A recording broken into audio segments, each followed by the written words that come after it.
Koksiba National School Games Under-17 Football Tournament Thungmung Chengjangnaino Tui KOKTHUM PANDA KHLAIKHA Kraksalo KOKTHUM PANDA Thung MONTRI MANUJ KANTI de binikok naruk thani Under-17 Football Tournament thanai bisini December talo chengjakna tongmani fiaba kebengmung tongmabai taklai bisini January talni 29 ni simi chengjaknaite 22 February joratui umakanto thungkhalawo thungmung thungjaknai Bharat hani thamchi sini hastini thungkurung bodolo o thungmungo batifaini hini bo saka thungmungo naifenyani bagai hastini joto lukurokno kok kusarka thungmন্ত্রী খেলাধুলাটাকে শুধু রাজধানী কেন্দ্রিক না রেখে নতুন সরকার আসার পরেই গতবারও Under-17 মহিলা ফুটবলের আসর হয়েছিল আমাদের রাজ্যে।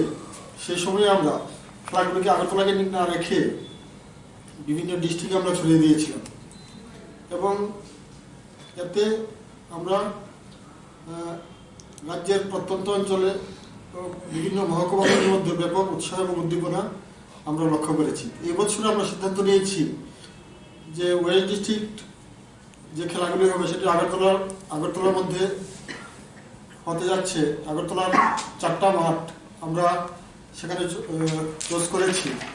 কান্তি একাডেমি, ত্রিপুরা পুলিশ গ্রাউন্ড এবং ত্রিপুরা বাধারঘাট স্পোর্টস স্কুল এবং আমাদের ইউনিভার্সিটির যে গ্রাউন্ড রয়েছে 4টা মাঠে এগুলো অনুষ্ঠিত হতে যাচ্ছে। তো আগরতলার আমাদের যারা দর্শকরা রয়েছেন প্রত্যেকের কাছে আহ্বান করছি আগামী 29 তারিখে কান্তি একাডেমিতে বেলা 2টার সময় উক্ত খেলার শুভ উদ্বোধন হবে মাননীয় মুখ্যমন্ত্রী বিপ্লব কুমার দেবজির হাত ধরে।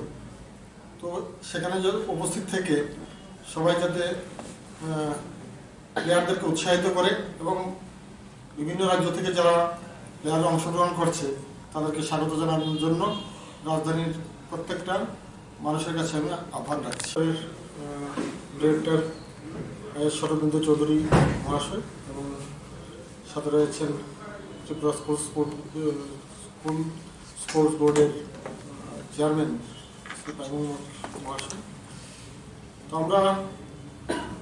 আপনারা জানেন যে গত ডিসেম্বর মাসের 18 থেকে 22 তারিখের মধ্যে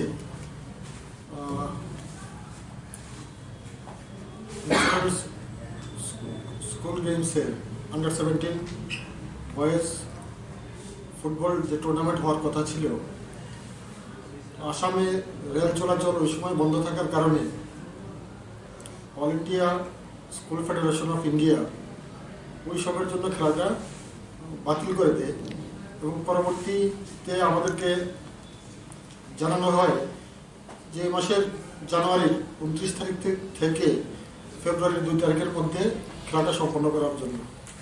সেই লক্ষ্যে ত্রিপুরা স্পোর্টস এবং ইউথ অ্যাফেয়ার্স দপ্তর আমরা এই খেলার আয়োজন করেছি এবং সে উপলক্ষে ব্যাপক প্রচারও আমরা শুরু করেছি।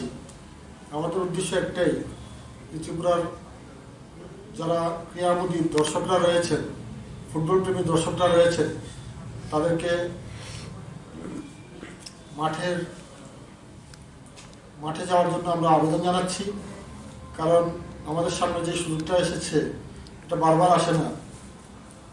ন্যাশনাল স্কুল গেমসের অন্তর্গত Under-17 ফুটবল বয়েজ টুর্নামেন্ট, এতে ভারতবর্ষের প্রায় 37টা দল অংশ নেওয়ার কথা রয়েছে। আগামীকালের মধ্যে চূড়ান্ত হয়ে যাবে কয়টা দল আমাদের মধ্যে অংশগ্রহণ করছে। তো মধ্যপ্রদেশ, মহারাষ্ট্র, কর্ণাটক, তামিলনাড়ু, হরিয়ানা, উড়িষ্যা, পাঞ্জাব, দিল্লি, এরকম পশ্চিমবঙ্গ, এরকম বিভিন্ন রাজ্য থেকে ফুটবল প্লেয়াররা Under-17 ফুটবল প্লেয়াররা আমাদের রাজ্যে আসছেন। তো আমরা তাদেরকে স্বাগত জানাই এবং আমরা আপনাদের মাধ্যমে প্রিন্ট এবং ইলেকট্রনিক্স মিডিয়ার মাধ্যমে রাজ্যবাসীর কাছে বার্তা দিতে চাই উক্ত খেলাগুলি উপভোগ করার জন্য।